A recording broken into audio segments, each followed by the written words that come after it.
오랜 기다림 끝에 드디어 아이폰 SE가 출시되었습니다. 기대했던 4인치 액정이 아닌 것이 너무 아쉽지만 55만원으로 출시되어 애플 최초의 가성비 스마트폰이 출시되었다는 이야기까지 나오고 있습니다. 오늘 대봉작가 이수다에서는 아이폰 SE2를 사랑하는 와이프에게 꼭 추천해주고 싶다는 애처가 한 분을 모시고 어떤 부분 때문에 아이폰 SE를 추천하는지 이야기 들어보는 시간 마련했습니다.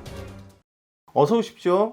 네, 안녕하십니까. 아이폰 SE2를 사랑하는 와이프에게 꼭 추천하고 싶다고 하셨는데 특별한 이유가 있을까요? 네, 항상 좋은 것을 보면 와이프 생각이 나잖아요. 이번에 출시된 아이폰 SE2를 보는 순간 이것을 우리 와이프에게 선물하면 참 좋겠다는 생각이 들었습니다. 네, 와이프를 생각하는 마음이 잘 느껴지네요. 근데 아이폰 11도 성능적으로 보면 굉장히 좋게 평가되는 제품인데 그때는 와이프 생각 안 났었나요? 싸고 좋은 것을 보면 와이프 생각이 나거든요. 아, 싼 거 보면? 쉿. 알겠습니다. 그럼 어떤 부분 때문에 아이폰 SE를 추천하고 싶으셨을까요?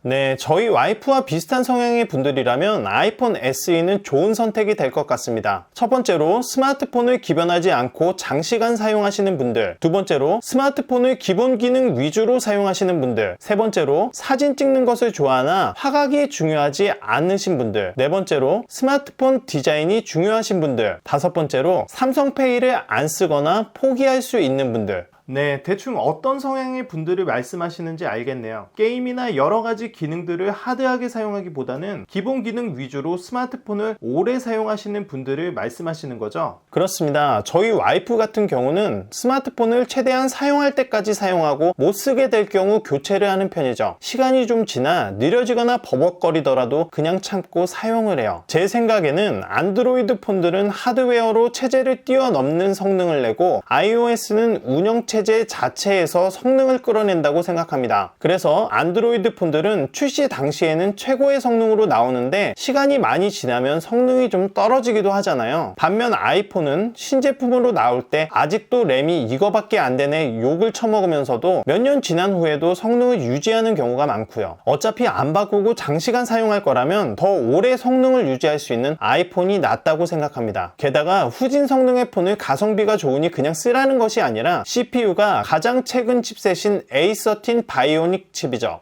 네, 좀 민감한 의견일 수도 있는데 그렇다면 안드로이드는 장점이 없다는 말씀이신가요? 아니요, 그렇지는 않습니다. 사실 제가 이야기한 것은 좀 예전 이야기일 수도 있고요. 안드로이드는 iOS처럼 폐쇄적이지 않아서 이것저것 다양하게 활용하는 하드 유저분들에게는 훨씬 더 좋죠. 예를 들어 윈도우로 사진이나 동영상을 옮기는 것만 해도 안드로이드는 그냥 USB처럼 연결해서 이동하면 되는데 iOS는 사진 한 장을 옮기기도 완전 지랄이죠. 또 스마트폰으로 영상을 가져와 보려면 인코딩 해야 하고 너무나 복잡해요. 이렇게 스마트폰을 하드하게 쓰는 사람이나 iOS에서도 이런저런 방법들을 익혀가면서 사용하는 사람 말고 인터넷, 사진, 메신저, 일반적인 어플 같은 기본적인 기능들 위주로 사용하는 분들 있잖아요. 사진 옮기는 거야 요즘은 클라우드도 많이 사용하니 크게 어려운 일은 아니고요. 사진 같은 경우는 요즘 갤럭시 카메라가 성능적으로 엄청 핫한데 싱글 카메라를 굳이 추천할 이유가 있을까요? 성능적으로 갤럭시 카메라 엄청 훌륭하죠. 근데 이걸 말로 설명하기 어려운 아이폰 카메라의 갬성이랄까요? 와이프가 갤럭시 폰을 사용하고 있어서 갤럭시로 찍은 사진들도 많이 보는데 뭔가 더 현실적이어서 손이 안 가는 느낌이랄까요? 실제로 와이프가 사진 괜찮게 찍고 싶을 때는 본인 스마트폰 주면서 사진 찍어달라고 안 하고 제 아이폰으로 찍어달라고 해요. 그리고 와이프 보면 사진을 많이 찍기는 하는데 화각을 막 바꿔가면서 여러 가지 기능들을 사용하며 찍지는 않는 것 같아요. 셀카 찍을 때도 어플을 사용하거든요. 너무 쨍하게 나오는 것보다 갬성갬성하게 나오는 걸 좋아하죠. 그렇다고 아이폰 카메라가 화질이 막 처지는 것도 아니고 어쨌든 싱글 카메라가 크게 문제가 되지 않는 분들도 많을 것 같아요.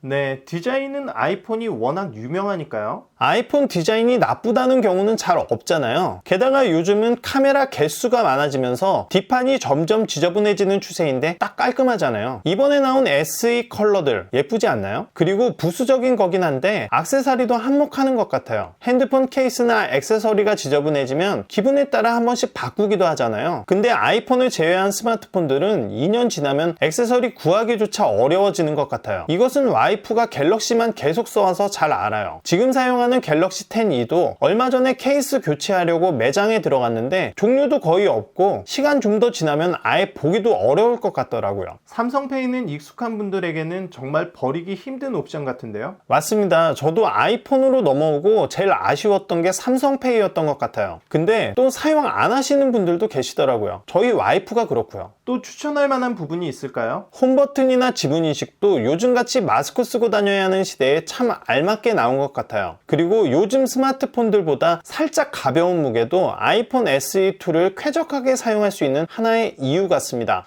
마지막으로 와이프가 아이폰 SE2를 구매하면 리뷰로 사고를 우릴 수 있다는 장점도 아주 크고요. 네, 그렇군요. 그래서 와이프분이 아이폰 SE로 바꾸신답니까? 아니요. 지금 폰 망가질 때까지 쓴다고 했습니다. 왜 그런 거죠? 귀찮대요. 이런. 아무튼 수고하셨습니다. 사실 4인치 SE를 크게 기대했던 사람 중 하나라 이번 아이폰 SE2가 많이 실망스럽긴 하지만 중저가 스마트폰 시장을 뒤흔들 정도로 나온 것은 맞는 것 같습니다. 아이폰 SE의 여러 부분 고려하시어 합리적인 선택하시기 바랍니다.